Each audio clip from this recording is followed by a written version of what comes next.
Praise God! Hallelujah! Magandang umaga po sa akin mga mahal na kapatid. Kayo po ba ay excited para marinig po ang teaching tungkol sa ating statement of faith?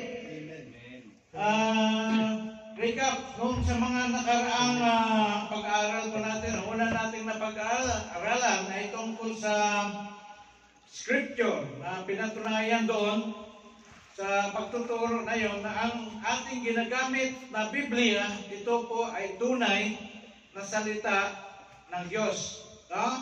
Kaya po, inuna ko muna yon para maging, kasi ang magiging basihan ng ating mga susunod na mga pag-aaral ay doon po natin hahanguin. No? Ang ating basihan, ating reference is from the Holy Bible or the Scripture. Ngayon, ang sumunod doon, ang pinag-aralan po natin is about the doctrine of God, no? Or ito yung tinatawag na theology, no? So, tinalakay po natin doon sa pag-aaral na yon ang sino ba yung Diyos? Who is the God that we worship? Ano yung mga katangian niya, no? Attributes. Ngayon, ang sumunod doon, ang ating pinag-aralan ay tungkol sa deity of our Lord Jesus Christ. No? Ano ba si Jesus Christ sa paniwala po natin? No? Kasi maraming mga tao na hindi iba yung kanilang paniwala kay Jesus Christ. No? May naniwala kay Jesus Christ na siya lang po ay propeta, siya lang po ay tao. Pero tayong mga Kristiyano, bilang mga sumulunod ni Kristo, tayo naniwala na si Jesus Christ po ay ano? Diyos. Di ba? So doon sa pag-aaral po natin about the deity of Jesus Christ, tinalakay po natin ano yung mga basihan po natin, bakit naniwala tayo na si Jesus Christ ay Diyos. Ang ating pag-aaral, ang aking ginamit ng mga PowerPoint presentation, ay kinonvert ko po ito sa PDF format.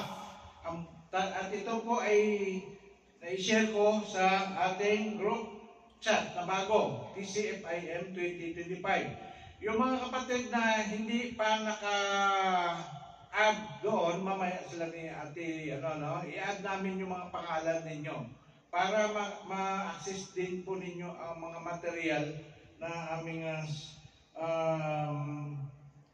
pinost dito sa group na ito. Bago itong group na ito, at ito po ay in-encourage ko ang lahat, walang mag-post ng mga YouTube sharing. Yan, puro lang anong gagawin natin. May ibang mga group chat tayo. Pwede kayo doon mag-share ng mga reels, ng mga YouTube, no? Dito, wag muna tayo mag-post dito ng kundi ang gamitin natin as bulletin board announcement at saka mga material katulad dito.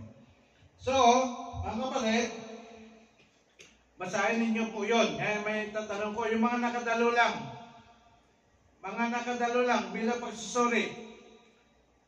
Doon sa narinig din yung aral tungkol sa deity of Jesus Christ. Ano yung inyong naging natandaan doon sa pag-aaral na yon kung bakit tayo naniwala kay Jesus Christ na isang Diyos? Siya ay isang Diyos. Siya ay Diyos. Sino yung mga nakadalo? Pakitaas kamay. Nung nakaraan ng mga pagtuturo, sino nakadalo? Pakitaas ang kamay. 1, 2, 3, 4, 5, 5. Okay, doon sa mga nakadalo. Kasi gusto ko alamin na hindi ako nagsasayang ng panahon sa pagtuturo. No? So, ano yung natandaan ninyo doon sa pagtuturo na yon na binanggit ko dito? Bakit tayo naniwala na si Jesus Christ ay Diyos? Sino yung matapang na unang magbanggit? O si Kuya Mike. Siguro una po, Pastor, is Jesus can forgive sins. Kaya talaga po, only God can forgive sin. Okay? Talakay din doon yan, no? Anong nangyari doon? Sino nakalala doon sa tagpo na yon? Tinalakay yan. Sino nakalala doon? Sa verse, yung verse mismo na yon. Nandun yun. Nakalagay doon yung verse na yon. Bakit si Jesus Christ ay Diyos? Because at that time, nung siya po ay nagpagaling, yung mga Parisiyo, mga eskriba noon, no, narinig nila na nag-quote si Jesus Christ doon sa gumaling na may sakit, Son, your sin is forgiven. So anong nangyari doon? Ang sabi nila, Diyos lang ang may kapangyarihan, may authority to forgive sin. Bakit ang taong ito, no, nagpapatawad, no, ng kapatawaran. So they accuse Jesus Christ as blasphemer. Okay, good. Kuya Mike. Sino pa? Ano pa yung mga natandaan ninyo na doon sa pag-aaral na yon? Na bakit natin paniwalaan na si Jesus Christ ay Diyos? Iba naman, Kuya Mike. Ano? Kasi, Kuya Salde, ano yung basa mo doon sa yung pinag-aralan natin, ha? Ano yung, doon? Because He is worshipped. Oh, yun. Praise God. Tayo naniwala na si Jesus Christ ay Diyos. Bakit?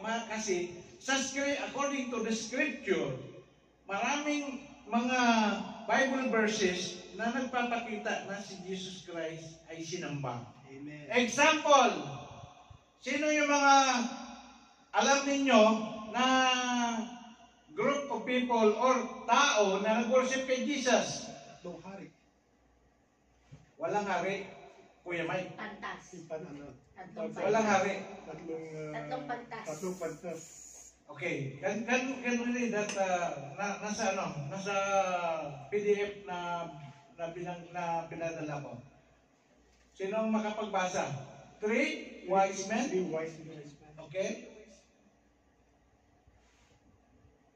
Nandyan ang material.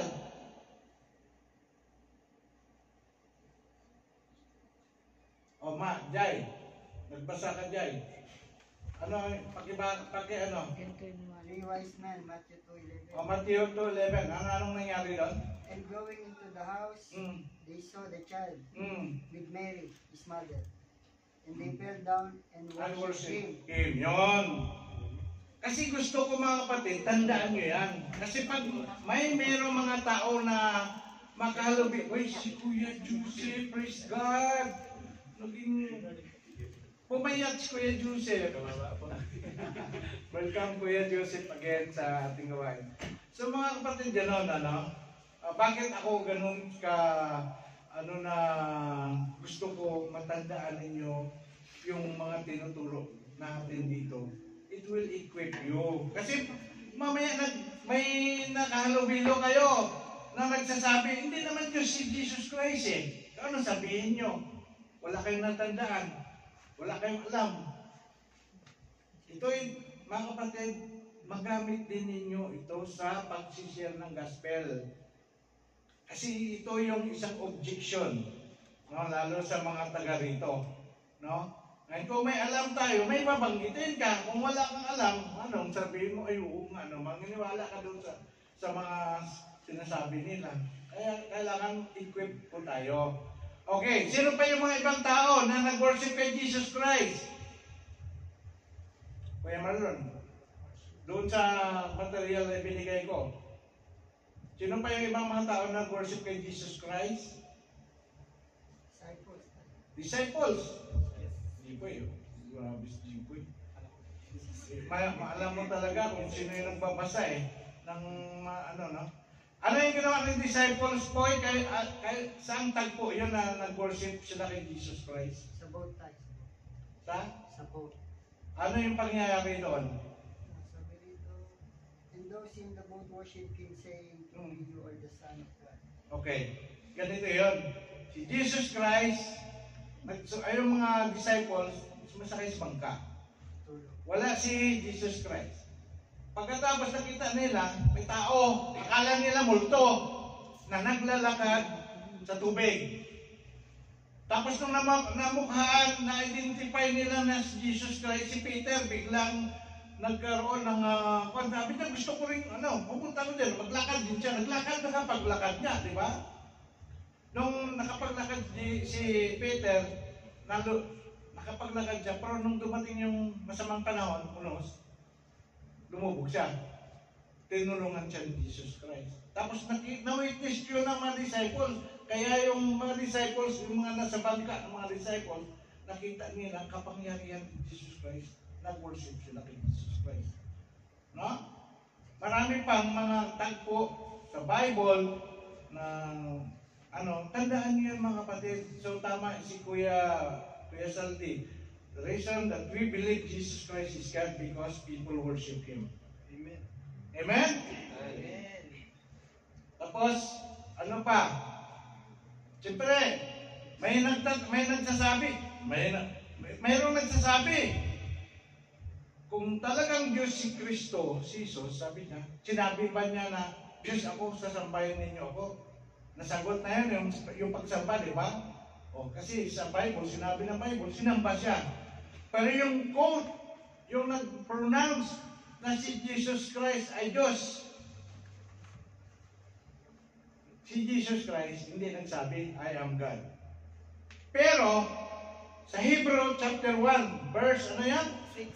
Verse, 6. Anong sinabi doon, Kuya? Sige, pakibasa. And again, when He brings the firstborn into the world, He says, let all God angels worship Him. Sino nagsabi niyan? God the Father. Ang nagsabi niyan, Diyos Ama. Sinabi niya, let all the angels, it's a command. No, let all the angels worship Jesus. Okay? Ngayon, mga kapatid, ang plano ko ngayon, ito medyo mahaba-haba ito. Ayaw kong madaliin kasi complicated. Dapat ang mga mananampalataya, alam po nila itong doktrina ng Trinidad. Tayo, mga Kristiyano, di ba, sa ating sinasambahan, ano nga yung ginagawa natin? In the name of the Father, and of the Son, and of the Holy Spirit. Amen. Ano yung tawag doon? Sign of the cross? Yun po ay, yung confession na yun, we confess that there is what? One God, but in three tatlong persona. So yan ang medyo complicated na ituturo. Kasi maraming makukonfuse, maraming mga hindi pa nila alam na akala nila tatlong Diyos natin. Ang Diyos natin, iisa. No? Our God is only one. Ano sa Shema, na sa Deuteronomy chapter 6 verse 5. No? Sabi nga doon, here, O Israel, sabi niya, the Lord is our God. No? The Lord is one. So, we declare, tayo din naniwala na sinasamba nating Diyos, isa lang. But, it is composed of three persons. And that three persons is the Father, the Son, who is the Son? Jesus Christ. And the third person of the Trinity is what? Holy Spirit. And they are what? One God. Kung kayo ay uminom ng kape, may tubig, may kape, may asukal, minsan may cream, pag yung kape nasa baso, anong tawag mo doon? Kape. Ilan yon? Only one. Brad, sis, inom ka ng kape? Oh, di ba? Tawag pa din doon kape. Di ba? So, kanan, no? Time. Ano ang time? Time is composed of what? Past, present, and future. Diba? Pero anong tawag natin doon? Time. Panahon. No? So, the same with the doctrine of Trinity. Ngayon, mga kapatid, ito. What does it mean that God is a Trinity? Ito.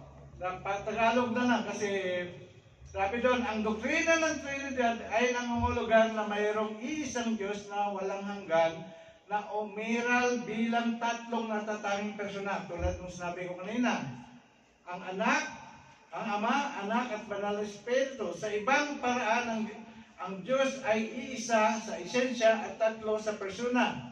Ang mga kahulugan ito ay nagpapahayag ng tatlong mahalagang katotohanan. Unang katotohanan, ang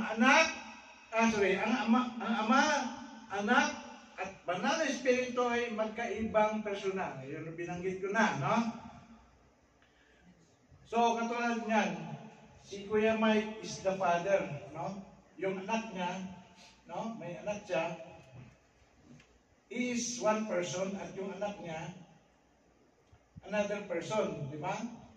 So, kaya dito sa Trinity, they are separate. Kasi mayroong turo na oneness. Alam niyo oneness, ang doktrina ng oneness, ang doktrina ng oneness, God the Father and Jesus Christ or God the Son and the Holy Spirit, iisa lang daw. Pero hindi yun, ang pinapakita ng Scripture sa Bible, they are separate entity. No? Separate sila. Sabi ron, ang bawat persona ay ganap na Diyos. At sila ay Diyos. Pantay-pantay yung tatlo. No? Hindi ibig sabihin na ang ama mas yung kanyang kapangyarihan sa Father, sa Holy Spirit at saka sa Ama. They have different role. Yung roles na yan ay tatalakayin natin sa mga susunod na pag-aaral. Okay? So, yan. Number 3, katotohanan is iisa lamang ang Diyos. Then, dito po tayo. Ang Ama, Anak at Banal na Espiritu ay magkaibang mga persona. Layunin ko sa pagtuturo nitong sa ngayon na topic ay pakita ko sa inyo na talagang hiwalay ang Ama sa Anak at saka sa Espiritu. Ito, binabanggit ng Biblia, no, na ang Ama ay Diyos. We believe that God the Father is God, and we believe that God the Son is God, and we believe that the Holy Spirit is God. So these are the supporting verse. Pinapakita dito ang mga supporting verse sa Philippians chapter 1 verse 2. Sinasabi ng Bible na ang Ama ay Diyos. Sabi doon, sumasa inyo nawa ang biyaya at kapangyarihan mula sa Diyos na ating Ama. O yan, di ba? At sa Panginoong Jesucristo. Binabanggit din ng Biblia na si Jesucristo mismo ay Diyos. Binanggit maraming verses ako na binigay doon sa previous na pag-aaral natin na si Jesus Christ ay Diyos. Dito, karagdagan ito sa Titus chapter 2 verse 13 to 14. Sabi, basahin natin. Habang inintay natin ang dakilang araw sa ating inaasahan, ito ang pagbabalik ng ating dakilang Diyos. Binanggit ito, dakilang Diyos at tagapagligtas na si Jesucristo. Binanggit, ang tinukoy dito, si Jesus Christ. Tinawag siyang dakilang Diyos, no? At tagapagligtas na si Jesucristo. Siya yung tinutukoy dito. Inihandog niya ang kanyang sarili upang palayain tayo sa lahat ng kasamaan. Okay? So, blah blah blah. No? I-share ko naman yan sa inyo. So, number 3, sinabi din sa Bible na ang Banal na Espiritu ay Diyos. Ang Banal na Espiritu ay Diyos, no? Datapot, sinabi doon sa Gawa. So, ito yung pagsinungaling ni Anyanas, no? At ng kanyang asawa, no? Na binenta ng kanilang ari-arian, no? Hindi nila binigay, no? So, ito, sabi dito ni sa gawa, no? Or Acts chapter 5 verse 3 and 4, datapwat sinabi ni Pedro, Anyanas, bakit tinuspos ni Satanas sa inyong puso upang magsinungaling sa Espiritu Santo? Ang binanggit na Espiritu Santo dito, hindi sila nagsinungaling kay Paul, no?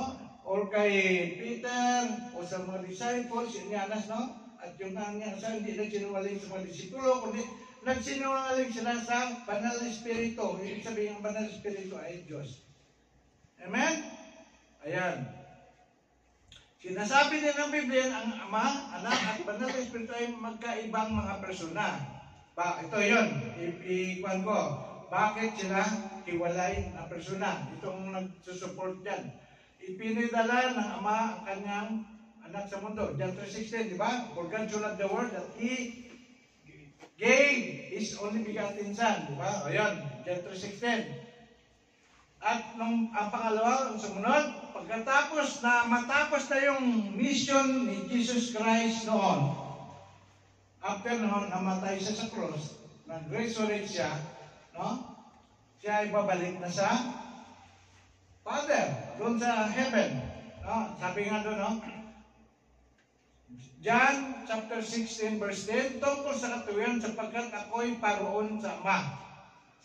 Ito ay pamamaalam niya sa mga disciples. Ako ay paroon na sa Ama at hindi na ninyo ako makikita. Yun ang sabi ni Jesus Christ sa mga disciples. No? Ngayon, pero nangako siya na pagpunta niya sa Ama, ipapadala niya, hingin niya sa Father na ipapadala ang Comforter. Ito yung Counselor, which is the Holy Spirit. Ipinadala ng Ama at ng Anak ang Banal na Espiritu sa mundo. Ito yung supporting verse natin. Sa John chapter 14 verse 26, sabi niya doon, no?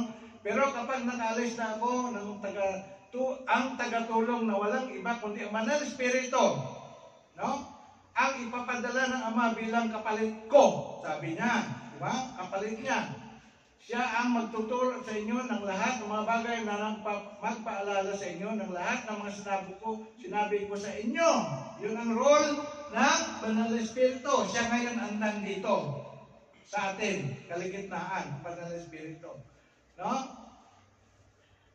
Sa John chapter 15 verse 26, ngunit sa pagdating ng tagapagtanggol ang Espiritu ng katotohanan na susubuin ko mula sa Ama, magpatutuo siya tungkol sa akin. Yan, ang Banal na Espiritu. Sa mga kapatid, ang Banal na Espiritu ay naiba sa Ama at sa Anak. Diba? Hindi dapat hindi na sinabi ni Jesus Christ na hingin ko sa Father na papadala. Diba? Na ang Banal na Espiritu.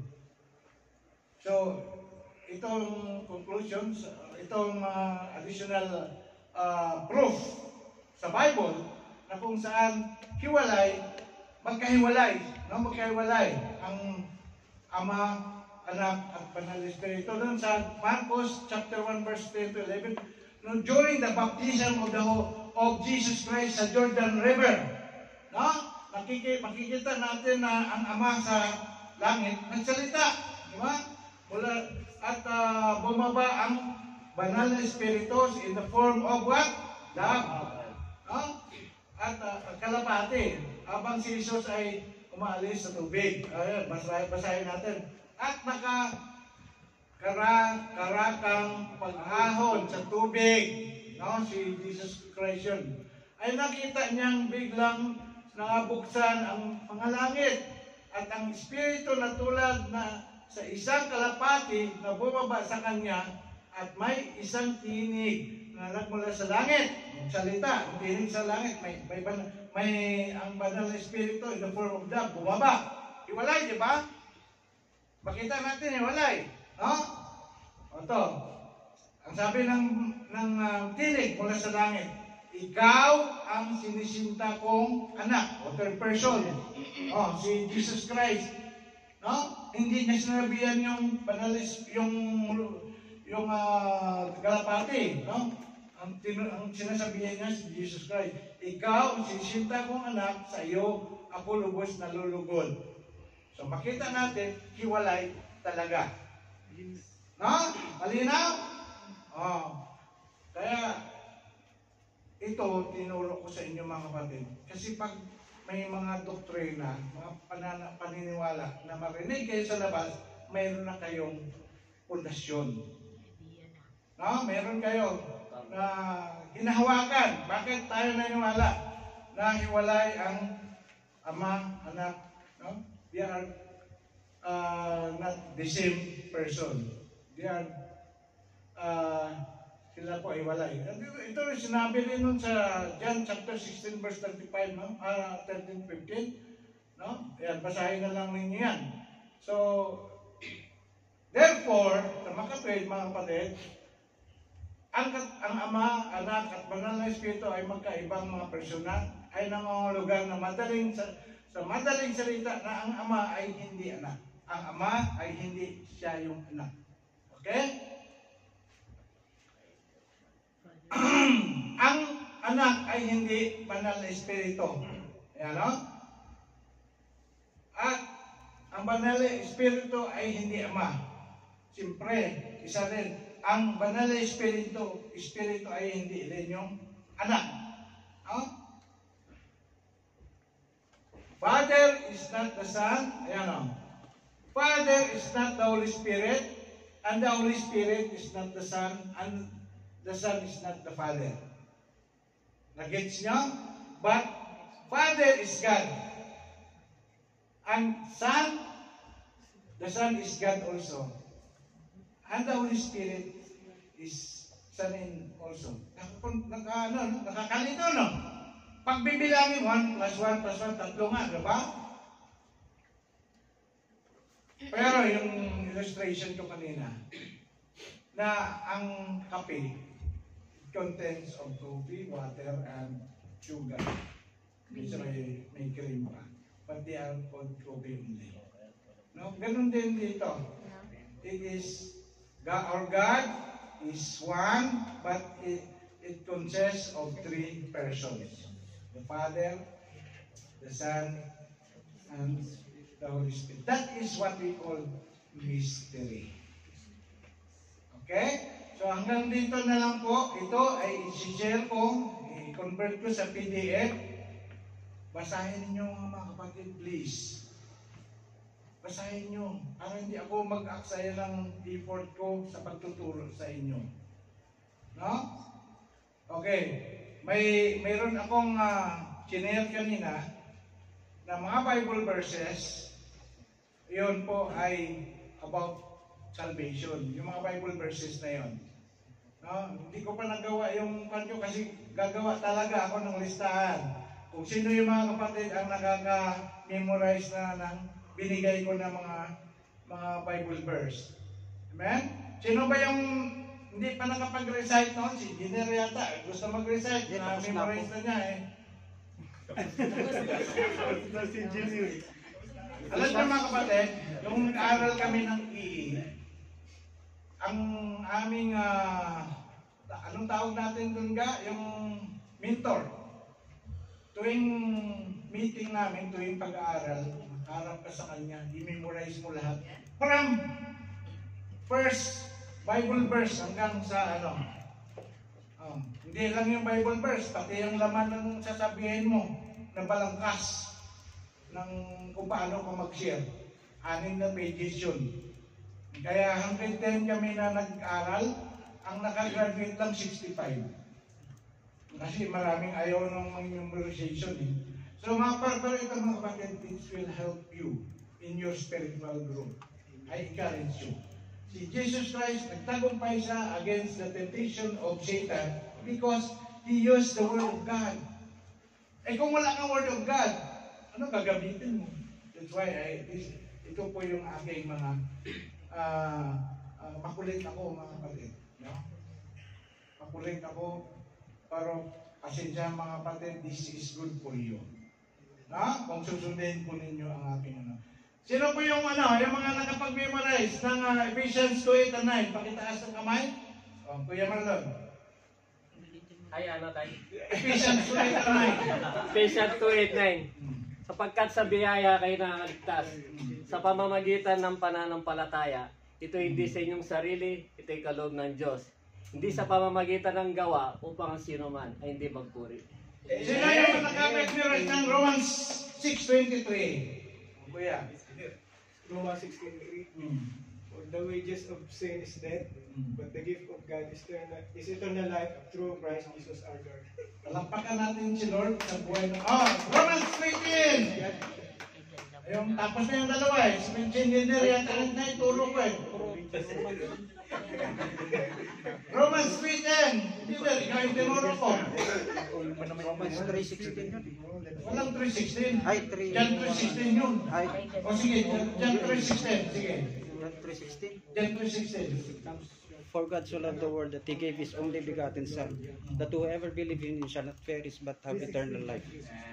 Si Kuya Salvador, may alam to eh. Sino? Volunteer, hindi ba volunteer? Romans 3:10. Jai, ano yung memorize mo, Jai? Romans 3:23.